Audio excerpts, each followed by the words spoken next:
Nicolas Guerrero, bonjour. Bonjour Audrey. Alors vous êtes avocat au barreau de Paris, enseignant en classe préparatoire à Sciences Po et aux écoles de commerce.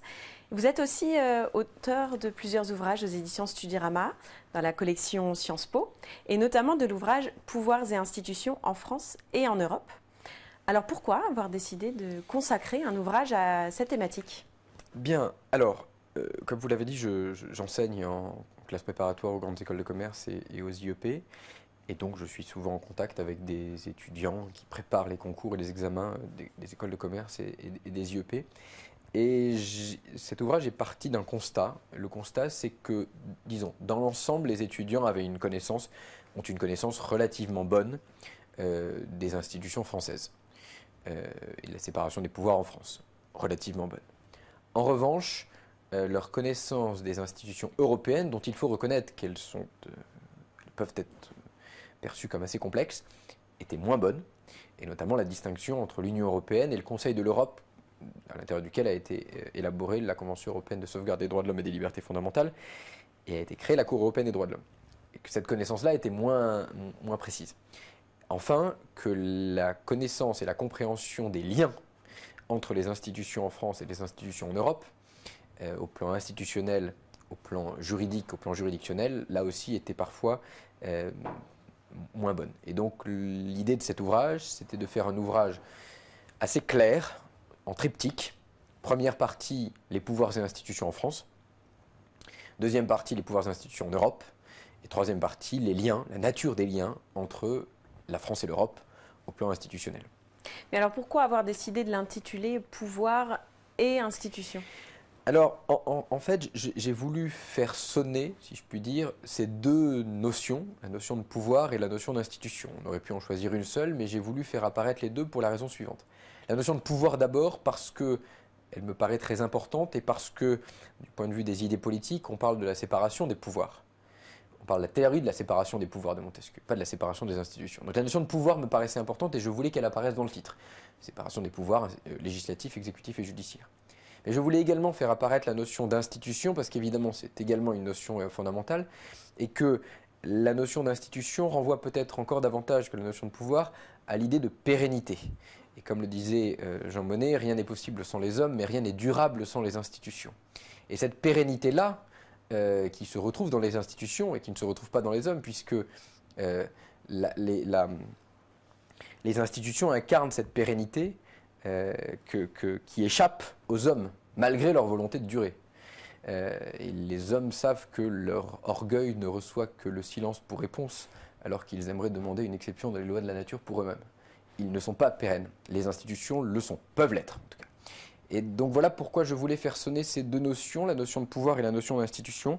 Ça me paraissait embrasser le champ de manière plus complète que si j'avais seulement choisi pouvoir ou institution, l'un ou l'autre.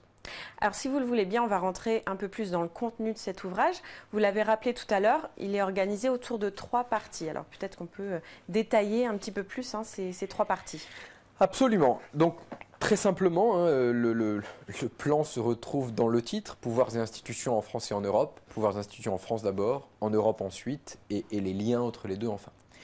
Donc là, dans la première partie, pouvoirs et institutions en France, très classiquement, il m'a paru, j'ai rappelé, parce que ça m'a paru assez pertinent de le faire comme cela, 3 grandes idées. Première idée d'abord, c'est quelle est la hiérarchie des normes, c'est-à-dire des règles, dans le système français, en droit français.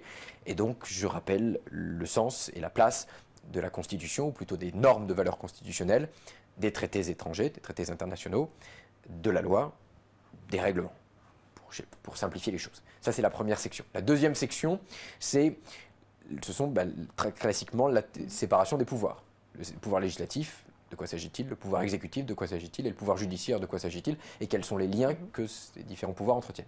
Et puis la troisième section de cette première partie, c'est une présentation de l'administration en France, comment elle fonctionne, comment elle est organisée, à la fois l'organisation administrative, au niveau central comme au niveau délocalisé, et puis comment sont ses pouvoirs, comment s'organisent ses pouvoirs, mais également que signifie le principe de légalité, c'est-à-dire la soumission de l'administration au principe de juridicité, c'est-à-dire l'existence de règles. Deuxième partie, pouvoirs et institutions en Europe. Oui, alors, la deuxième partie, donc pouvoirs et institutions en Europe, l'idée c'était ici de présenter le système de l'Union européenne et le système du Conseil de l'Europe, qui sont deux choses différentes. S'agissant de l'Union européenne d'abord, il y a des institutions de l'Union européenne qui sont généralement assez bien connues, la Commission européenne, le Conseil de l'Union européenne, le Parlement européen et quelques autres. Et l'essentiel du droit, lorsqu'on désigne le droit européen, c'est le droit qui vient, c'est-à-dire les textes qui sont adoptés, les règles qui sont adoptées dans le cadre des institutions de l'Union européenne, selon d'ailleurs un processus normatif qui est assez complexe parce que la théorie de la séparation des pouvoirs que nous connaissons entre le législatif, l'exécutif et le judiciaire ne se retrouve pas de manière claire dans les institutions de l'Union européenne. Je ne suis pas capable de vous dire très clairement qui fait le législatif, qui fait l'exécutif et qui fait le judiciaire. C'est un peu plus complexe que cela et le pouvoir législatif et le pouvoir exécutif sont partagés par les trois institutions. Même si on a tendance à considérer généralement que la Commission propose et que les deux autres institutions disposent selon la procédure de codécision. Mais donc la séparation des pouvoirs qui nous est familière depuis Montesquieu ne se retrouve pas clairement dans les institutions de l'Union européenne. Donc c'est ce que je présente dans cette première section. Et la deuxième section sur le Conseil de l'Europe, c'est de rappeler que le Conseil de l'Europe est un organe qui existe depuis assez longtemps, depuis 1949, et que dans le cadre du Conseil de l'Europe ont été élaborées un certain nombre de conventions, et notamment peut-être la plus célèbre, la plus connue, la Convention européenne de sauvegarde des droits de l'homme et des libertés fondamentales, qu'on baptise traditionnellement, pour faire plus court, Convention européenne des droits de l'homme, qui a été signée en 1950, et qui ensuite a donné naissance, en tout cas pour veiller au respect des dispositions qu'on y trouve ou des stipulations qu'on y trouve, la Cour européenne des droits de l'homme en 1959 qui siège à Strasbourg et qui veille au respect par les États signataires, par les parties contractantes, des droits et libertés qui sont posés par cette Convention européenne des droits de l'homme et dans laquelle on retrouve un certain nombre de droits que nous connaissons bien parce que beaucoup s'apparentent aux droits et libertés que nous connaissons et qui figurent dans les déclarations des droits de l'homme et du citoyen de 1789. Alors justement, dans cette troisième et dernière partie, vous revenez sur l'articulation, les liens entre pouvoirs et institutions en France et en Europe. Tout à fait. Ce que j'ai souhaité faire dans cette troisième partie, effectivement, vous l'avez dit, c'est le terme d'articulation. Ça me paraissait pertinent d'essayer de voir comment ce système français et ce système européen s'articulent. Et s'articulent à trois niveaux. Premier niveau, au niveau institutionnel, comment est-ce que la France est représentée au sein des institutions de l'Union européenne et comment la France est représentée, comment les institutions françaises sont représentées au sein des institutions du Conseil de l'Europe. Deuxième partie, articulation juridique.